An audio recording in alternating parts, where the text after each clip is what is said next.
Alright, Shalom. It's your brother Kashab coming back at you with another lesson.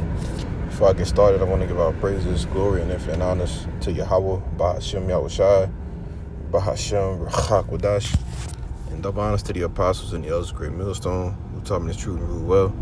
And peace, blessings, and salutations be to the hopefully elect, as well as those that believe in the gospel, and may you endure to the end, Lord willing. Alright, now, I just wanted to get into a quick lesson today. All right, on spiritual maturation is forget the particular title of what I had. All right, spiritual maturation through suffering. All right, and I just got a few precepts, and I'll get a few words, and Lord willing, to be edifying. All right, now I typed in the AI overview on Google and asked the question, why must the saints suffer for Hamashiach? All right, now it says in Christian theology, saints and believers suffer for Hamashiach to share in his redemptive work, be refined in their faith, and conform to his image. All right, it says by uniting earthly trials with Hamashiach's passion, suffering transforms hardship into spiritual growth, ultimately preparing believers to share his eternal glory. All right, now I want to get a precept. It's in Joyce, 2 Corinthians.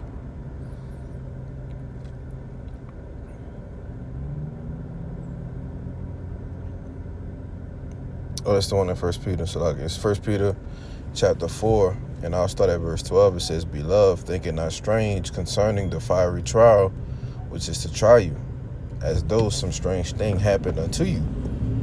But rejoice, inasmuch as ye are partakers of the Mashiach's sufferings, that when his glory shall be revealed, ye may be glad also with exceeding joy. If ye be reproached for the name of Hamashiach Yahushua, happy are ye, for the spirit of glory and of our power rested upon you. On their part, he is evil spoken of, but on your part, he is glorified, you see? So, and that's on point, man. All right, that's why I just brought this precept out, just to get straight to the point. As we suffer, as we undergo, the hardships, right, the afflictions, how we catch hell, we bear it, we endure it, right? All of these things are part of what? Us being refined, right?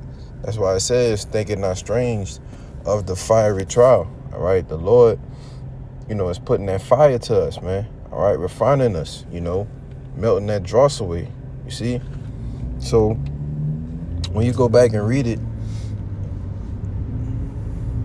and I'll jump down to the second bulletin, all right? It says testing and refinement. Like gold in a fire, suffering, tests.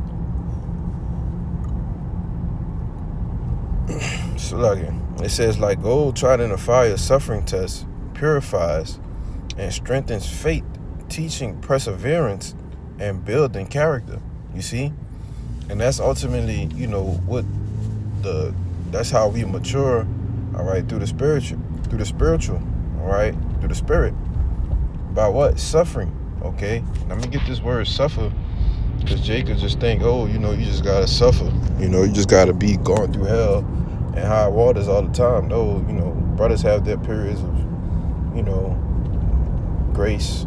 Sometimes, catch hell. But Jake think it's 24/7 nonstop, And for some brothers, it's damn near like that. But, it's not for every brother, Like the Lord say, he give every man according to, his measure. All right, what one brother can handle, the Lord saw fit for him to do it. As we understand in 1 Corinthians 10-13, that, he always going to make a way to escape it, that we may be able to bear the afflictions, the infirmities, all right, the suffering, all right. Now, it's the word suffer in the online etymology, the verb. It says allow to occur or continue, refrain from hindering. Right? Now I'm gonna jump down to I'll read that part too. It says to be made to undergo, endure, to be subject to pain, debt, punishment, grief, injury, humiliation. You see? It says to bear, endure, resist, permit, tolerate, or allow.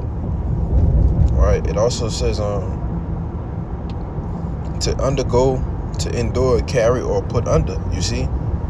But ultimately, that's what, the things that we suffer. All right? We, some brothers deal with debts in their family. Right? We suffer from the punishment of the Lord. Right? For us going off and, receiving chastisement. Right? Like I said, grief, injury. The Lord literally can injure you, man. All right? Just to refine you. All right? Purify your spirit. Right? So you can grow. He will literally sit your ass down, man. Right? Through humiliation. Have your family, friends, people talking shit about you, because what you believe in, and that you on the highways and hedges out, preaching and teaching. Brothers may go viral, like, man, look at this dude out here with a dress on, you see? In which we not ashamed or anything about it, but, it's not humiliating either, but, the act of it is, right? If you can receive what I'm saying, But that's why I read in 1 Peter 3 that if we rejoice in those sufferings, all right, these type of things, right, as Yahushua had to do what? And undergo or endure the same things. Yahushua was humiliated, man, right? But we understand this, it's honor before honor is humility as well, right? And the word humility goes back to being humiliated, man, right? And we have to be humiliated. We have to suffer those same things as Yahushua, all right, if not greater, okay? But, see something. This is the one I want to get. Let me see if it'll let me. All right. It says the intransitive meaning, right down here in the second paragraph. It says the intransitive meaning: undergo or submit to stress, affliction, pain, debt, especially undergo without succumbing, endure bravely or unflinchingly. You see? Now, what precept comes to mind when I read this is 2 Timothy, right? Chapter 2 and verse 3. It says, "Thou therefore endure hardness as a good soldier of Yahushua HaMashiach." Endure the suffering, right? Go through it, man. Nothing in this world comes easy. So how much more the kingdom of heaven, for crying out loud, right? It says to undergo without succumbing. When you succumb to something, that means you give into it, right? That means you give up, right? But we endure, we undergo our suffering with the intention of receiving a crown. You see? Something incorruptible, something more immortal, right? But through all the suffering, we learn what? We have lessons, right? Growth, different things that the Lord actually shows us through this the period of being afflicted, right? Of suffering, okay? And that's why I say spiritual maturation must come through what? Suffering, all right? Now, and this is where I got the title of the lesson from, right? In the fourth bulletin, it says spiritual maturation. Afflictions prevent spiritual complacency. You see that? So if the brothers, the elder brother down here say, if it's just been a period of time, you say you've been in the truth for 4 years, ain't never happened to you, you got to start looking around,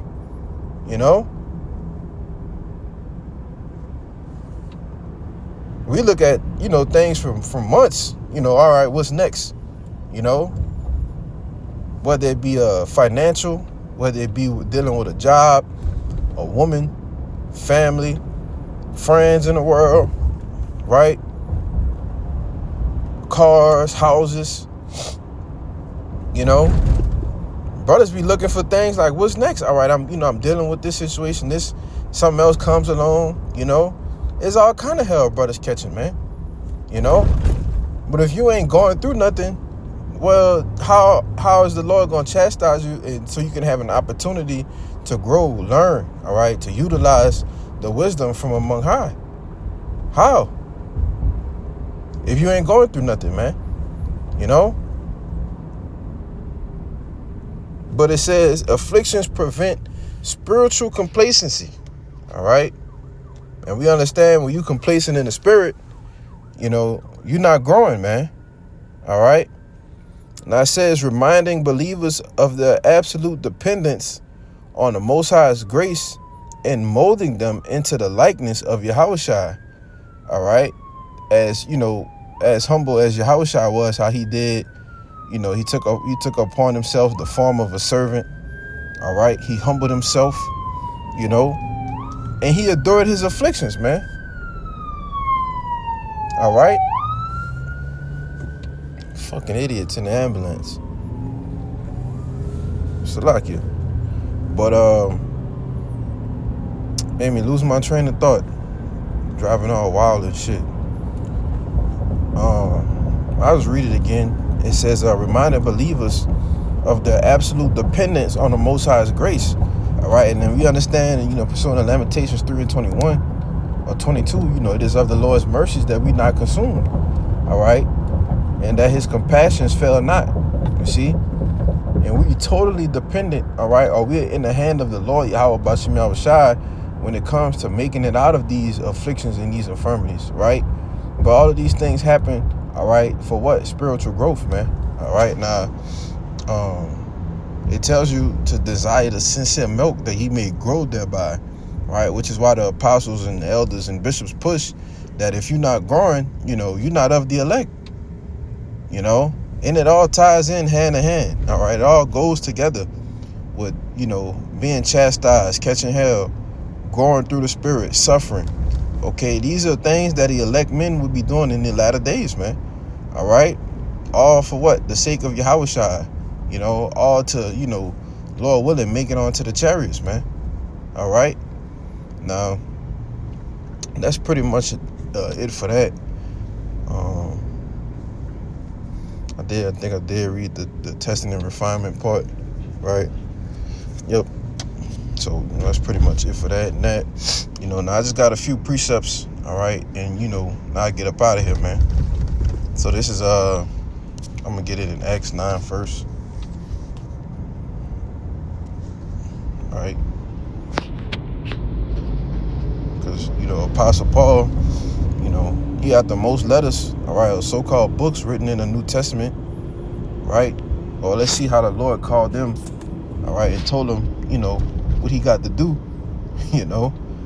but just get it. This is Acts chapter 9, and I'll start at verse 10. It says, and there was a certain disciple at Damascus named Ananias, and to him said the Lord in a vision, Ananias. And he said, behold, I am here, Lord. And the Lord said unto him, arise, go into the street which is called Straight, and inquire of the house of Judas for one called Saul of Tarshish. For behold, he prayed, right? This is red letters. It's Yahushua speaking. It says, and he had seen in a vision a man named Ananias coming in and putting his hand on him that he might receive his sight. Then Ananias answered, Lord, I have heard by many of this man how much evil he had done to thy saints at Jerusalem. Right, and then we understand that, Paul, which, this Saul is speaking of Paul, Apostle Paul, how he was persecuting the church, persecuting all of the believers, right? They're going to show you, no matter what form, what walk of life that you come from. This man was literally persecuting the church, and the Lord, he going to tell you what Saul meant to him, right? It says, verse 14, and here he had authority from the chief priest to bind all they that call on thy name. But the Lord said unto him, go thy way, for he is a chosen vessel unto me to bear my name before the Gentiles and kings and the children of Israel. So it didn't matter what Paul's background was, right? The Lord said, no, he's a chosen vessel, right? Verse 16 is the point. It says, for I will shew him how great things he must suffer for my name's sake. You see, the things that he'll have to that he'll have to go through, all right? The afflictions, the infirmities, all right? Catching hell. Paul caught hell, man, when you read out throughout the different accounts, right? Being shipwrecked, having a thorn in his flesh, you know, being blinded, literally was blinded, man, stoned to death, all right? He actually saw the spirit world, man, These are the great things that he had to suffer for the sake of who? Yahweh Ba'ashem Yahushai. All right? And we understand Paul is what? An elect man of the Lord. All right? He's a chosen vessel for crying out loud. But that was pretty much it. All right? Now I'm gonna get it in the NLT, and then I'm gonna get this account in Matthew 16, all right, on denying yourself. All right? Because we're not here to, be of our own. Do our own thing. No, we here to do the will of the Lord, all right? As our big brother Yahushua did, so will we. You see? But this is Acts 9, and I'm going to go down.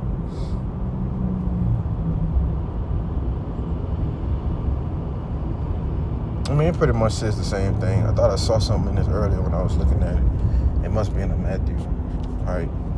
So this is back in Matthew 16 and 24. It says, then Yahushua said unto his disciples, if any man will come after me, let him deny himself and take up his cross and follow me. For whosoever will save his life shall lose it, and whosoever will lose his life for my sake shall find it. You see? So it's a part about suffering for the Lord, right? When you go into this word to deny yourself, right? Let's see what it say.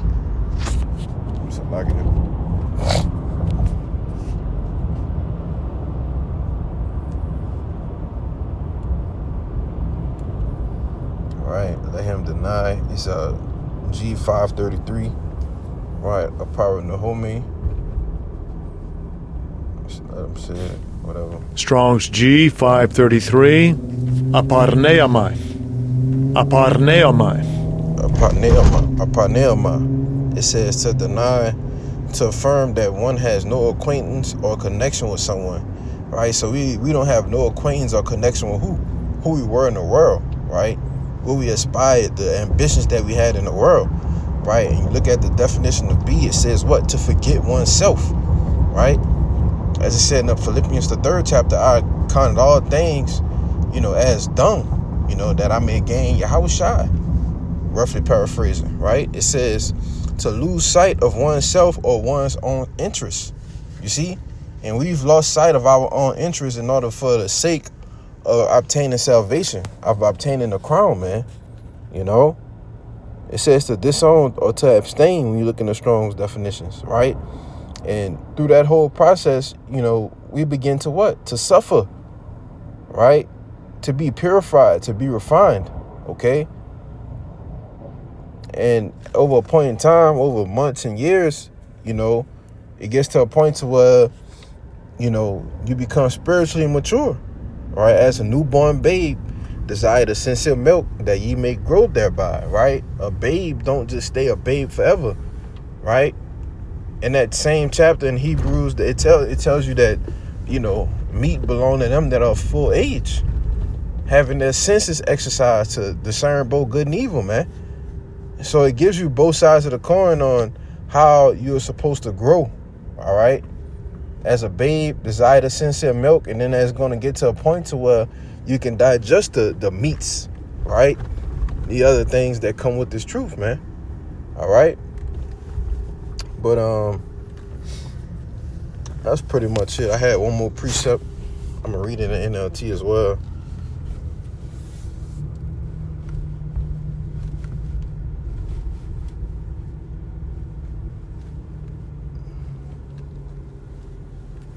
It's Matthew 16 and 24. It says, if any of you wants to be my follower, you must give up your own way, take up your cross and follow me. Verse 25, if you try to hang on to your life, you will lose it. So, Jay getting the truth and still trying to hang on to the life that they had in the world. No, man, the Lord going to spew you out of his mouth because you're ultimately being lukewarm, right? It says, but if you give up your life for my sake, you will save it. You see, losing what? One's own interest, all right? Giving up the ambitions and things that you had in the world, not going back to them, but giving them up totally that you may gain Yahweh Shai, all right? Now, that was pretty much it. I ended off in 1 Peter 4:13. Oh, I read that must be 3 and 14. I got that one earlier. Right. It says 1 Peter chapter 3.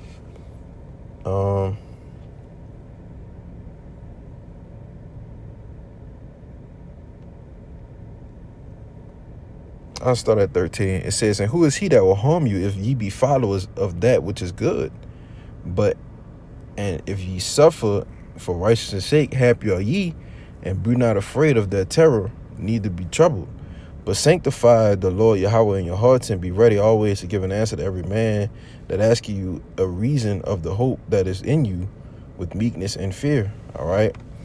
That was the point, suffering for the sake of being righteous, suffering for righteousness' sake, right?